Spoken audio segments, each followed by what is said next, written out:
Hi everyone, welcome back to our channel.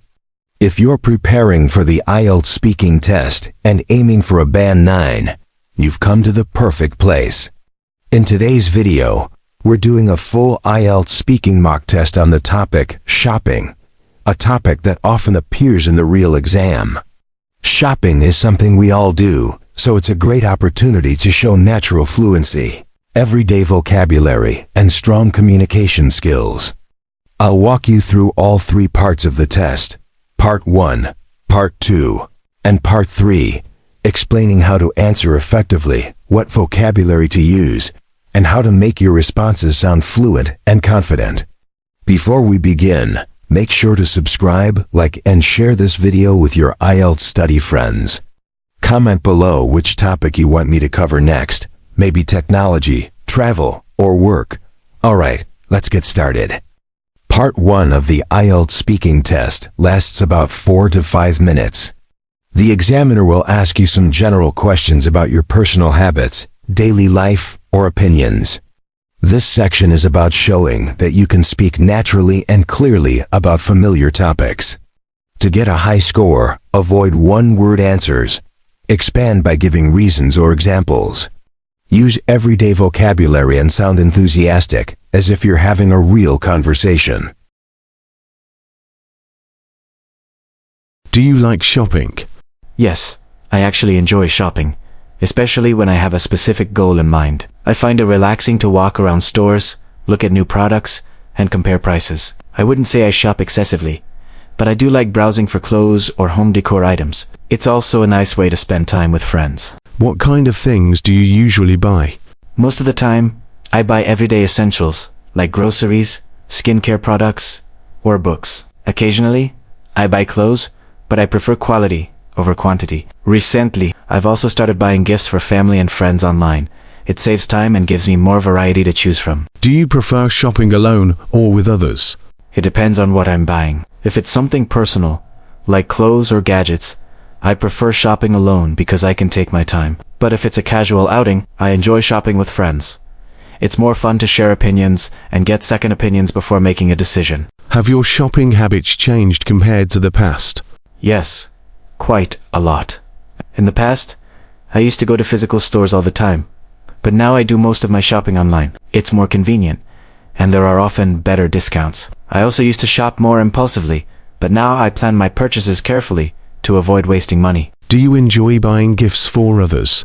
Yes, though I think gift shopping is meaningful because it allows me to show appreciation for the people I care about. I like finding something thoughtful or unique that matches their personality. It feels rewarding when they genuinely like the gift. Do you think shopping is a good way to relax?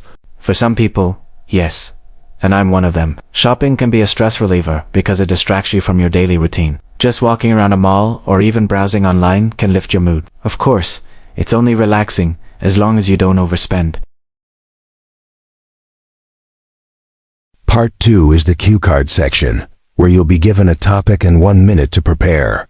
You'll then speak for 1 to 2 minutes. To perform well, you should organize your answer clearly. 1. Introduce the situation. 2. Describe the details. 3. Explain your feelings. 4. Reflect on why it was memorable.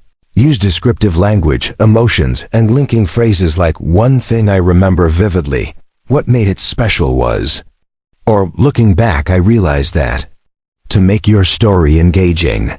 Describe a memorable shopping experience. You should say what you bought, when and where it happened, who you were with, and explain why it was memorable. One of the most memorable shopping experiences I've ever had was when I bought my first laptop about 3 years ago. I had just started university, and I needed a reliable computer for my studies. I went to a large electronics store in Ho Chi Minh City with my dad. We spent nearly an hour comparing different brands and specifications. I remember feeling both excited and nervous because it was quite an expensive purchase, and I wanted to make the right decision. Finally, I chose a sleek silver laptop that was lightweight but powerful enough for my design work. The salesperson was really helpful and even gave me a student discount. I still remember how proud I felt walking out of the store with the box in my hands. It felt like a milestone in my life. What made the experience so memorable was not just the product itself, but the sense of independence and responsibility that came with it. That laptop became my constant companion throughout university, and I still use it today. Part 3 is the final section of the speaking test and lasts about 6 to 8 minutes. Here, the examiner will ask you more abstract questions about the topic. To score Band 9, you need to go beyond personal experiences and express opinions, make comparisons, and discuss wider social or economic issues. Use complex structures and linking expressions like in contrast. To a certain extent, from an economic perspective. And this trend has both positive and negative sides. How has online shopping affected traditional stores? Online shopping has completely transformed the retail industry. Many people now prefer to buy products online because it's more convenient, often cheaper, and saves time. As a result, some traditional stores have struggled to survive, especially smaller local shops that can't compete with large e-commerce platforms. However, I think physical stores still have advantages.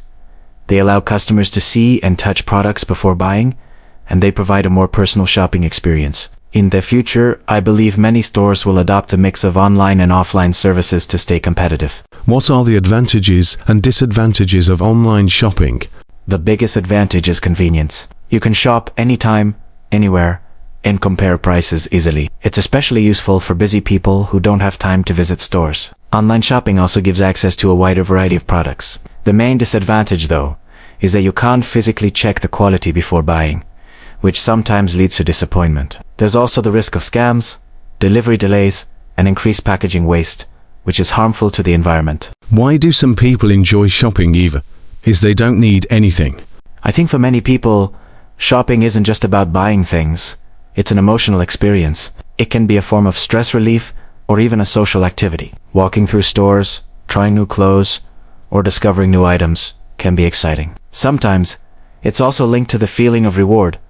When people buy something, it gives them a temporary boost of happiness. That's why marketing often focuses on emotions rather than just products. Do you think shopping habits differ between men and women? To some extent, yes. Traditionally, women are seen as more interested in shopping, especially for fashion or household items, while men focus more on electronics or sports equipment. However, these stereotypes are changing quickly. Nowadays, both men and women shop online, equally, and personal interests play a bigger role than gender. Do you think local markets will still be popular in the future? Yes, I believe local markets will always have a place in society. They offer a unique experience that online platforms can't replace: the atmosphere, the interaction with sellers, and the sense of community. In many cultures, markets are part of people's identity. Even though online shopping will keep growing, I think local markets will survive by focusing on fresh produce, handmade goods, and personalized service. And that's the end of our IELTS speaking mock test on the topic shopping. In this session we covered Part 1, personal questions about your shopping habits. Part 2, a cue card about a memorable shopping experience. Part 3, a discussion about online shopping and consumer behavior. To achieve Band 9, remember to speak fluently and naturally. Give detailed answers with examples. Use linking words and expressive vocabulary. Sound confident and genuine. If you found this video helpful, don't forget to like, subscribe, and share it with your IELTS friends. Comment below which topic you want me to cover next, maybe money, travel, or environment. Thanks for watching, and I'll see you in the next Band 9 speaking practice video.